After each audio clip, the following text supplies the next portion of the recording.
Assalamualaikum warahmatullahi wabarakatuh dan salam sejahtera. Bismillahirrahmanirrahim. Alhamdulillahirabbil alamin. Wassalatu wassalamu ala asyrafil anbiya'i wal mursalin wa ala alihi wa sahbihi ajma'in.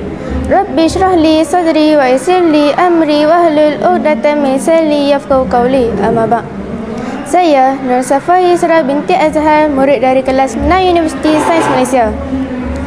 Berdiri saya di sini untuk menyatakan kenapa saya layak untuk menjadi ahli jawatan kuasa tertinggi pengawas.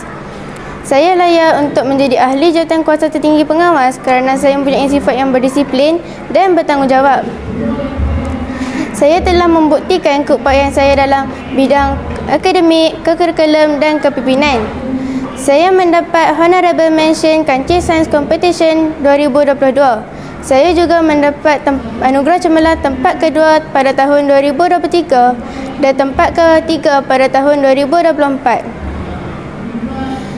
Dalam bidang agama dan bahasa, saya mendapat 9A percubaan PKK dan juga saya mendapat anugerah mata pelajaran terbaik bahasa Arab di KAFA serta mendapat anugerah mata pelajaran terbaik Jawi di sekolah.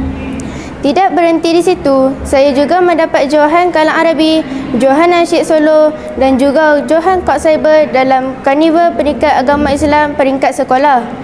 Namun, seorang pemimpin bukan hanya cemerlang dalam akademik, tetapi juga dalam semangat pasukan. Oleh itu, saya turut menyertai pasukan bola tampar untuk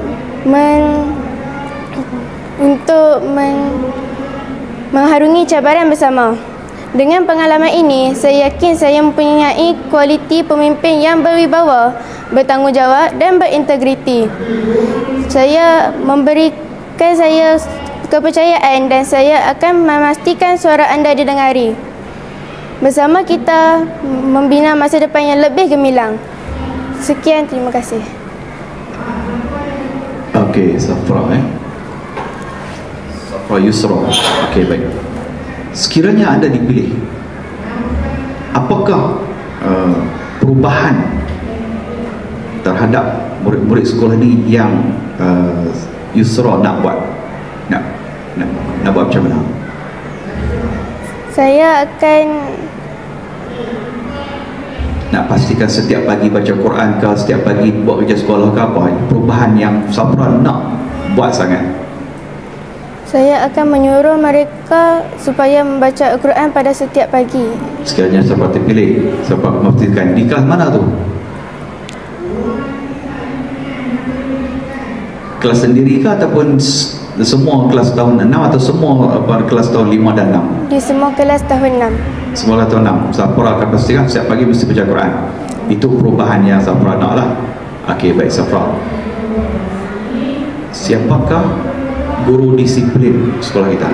Cikgu Mustaqim bin Muhammad Ibrahim. Okey, baik. Di manakah kedudukan bendera sekolah?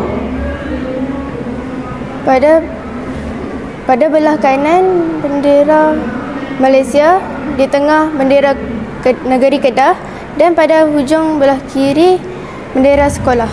Okey, baik. Safra, ketika doa dibacakan semasa pulang, apakah suasana yang selalu Safra nampak berlaku di sekolah kita? Berjalan semasa membaca doa. Berjalan semasa doa dibacakan. Okey, jadi apakah perubahan yang Safra nak buat? Menyuruh mereka supaya berhenti terlebih dahulu. Okey, berhenti terlebih dahulu, baca doa baru berjalan. Okey, baik. Safra, 6 Universiti Sains Malaysia. Okey, baik. Di manakah letaknya Universiti Sains Malaysia ni? Kubang Keren, Kelantan. Okey, di ibu pejabat dia ataupun di headquarters dia ataupun pusat dia di mana yang paling besar sekali? Pulau Pinang. Di mana? Pulau Pinang. Di Pulau Pinang. Okey, baik. Tahniah kepada Safra. Terima kasih. Sekian, wabillahi taufiq wa hidayah. Wassalamualaikum warahmatullahi wabarakatuh.